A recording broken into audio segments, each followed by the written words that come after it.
यार मई हरदिया दुभ पातर है। यार मई हरदिया दुभ पातर है। यार मई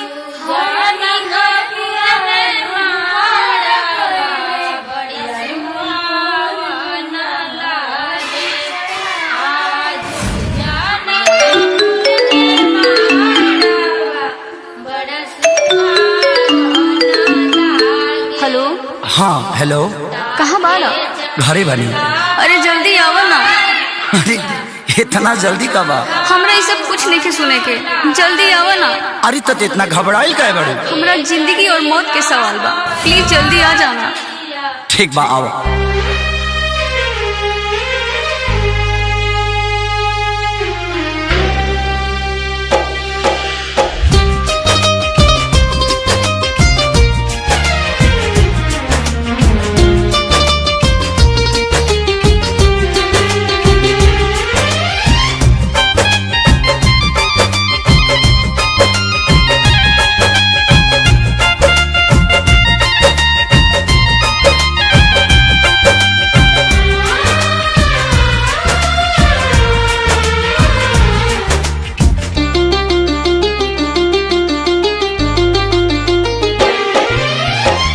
पगली के भइल बाटे पागल के दासा, आज हमरा पता चलल प्रेम के भाषा।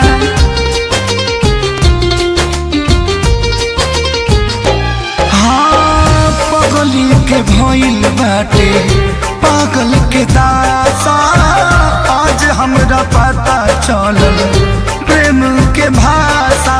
रोते रोते मिले हमसे आयल बड़ी, रोते रोते मिले हमसे आयल बड़ी।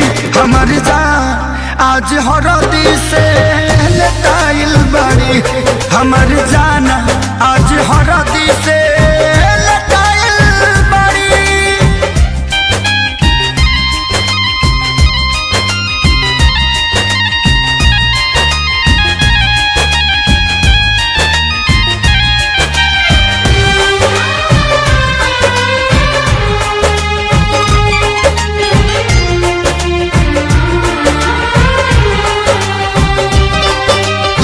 घर परिवार देख खोजत होई जा, छतिया पमुड़ी धके रोवा तारी एही जा।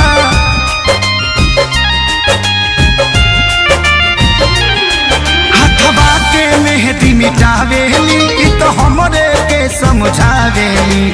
अखिया बाल राइल पागा लाइल बड़ी, अखिया बाल राइल पागा लाइल बड़ी। हमर जान आज हरद से लटाइल बड़ी, हमर जान आज हरद से लटाइल बड़ी।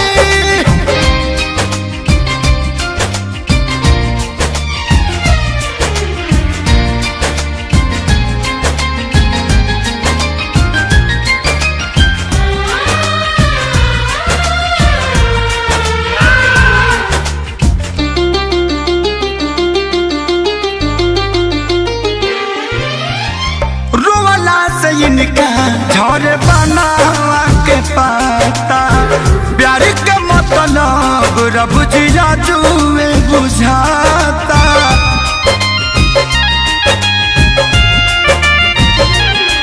हम इनका से तनिको खफा नहीं थी, काहे की जान बेवफा नहीं थी।